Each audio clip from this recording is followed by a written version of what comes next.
Put fishing in the Olympics. I think fishing ought to be an Olympic sport. Think about it. Traditional Olympic sports all evolved from hunting, most likely wild hog hunting. Most Olympic activities are all found in the realm of hunting wild hogs. More specifically, from a hog hunter that was not very proficient at pursuing and killing a wild hog. Allow me to explain. Take a wild hog hunter back from ancient Greece, the country which originated the Olympics. Outfit this hunter for hunting a wild hog. He has a spear, which translates into a modern Olympic terms as the javelin. He throws the spear and misses. He picks up a rock, shot in discus in the Olympics, and throws. He misses, but has succeeded in getting the attention of the wild hog who charges, much like English soccer fans. The hunter now tries to outrun the hog and creates the 100-yard dash in the process. For Olympic purposes, let's assume this hog is a sterling example of wild bacon and is in top physical shape.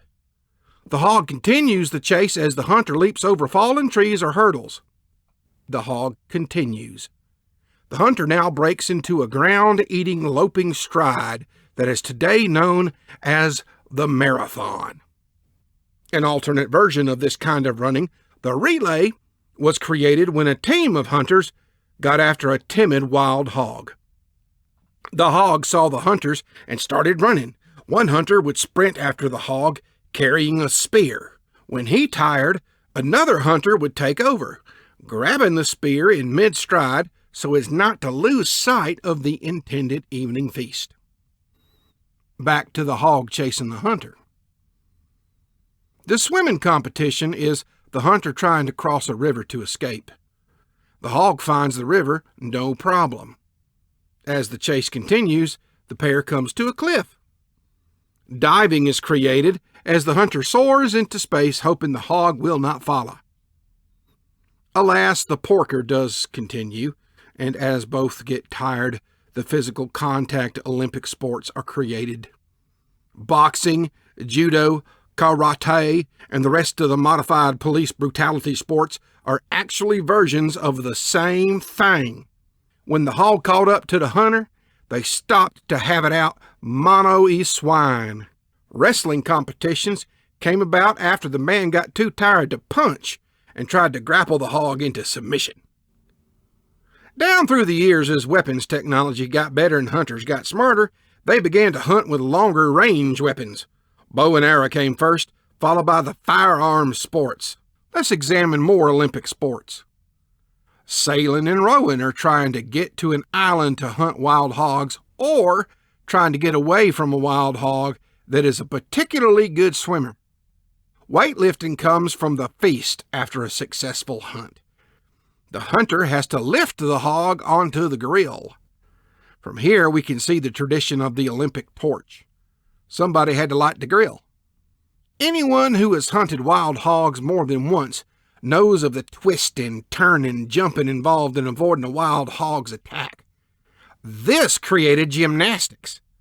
Parallel bars, uneven bars, and the pommel horse all are variations on the different kinds of trees a hunter had to climb to get away from a hog. The wintertime sports are all variations of the above.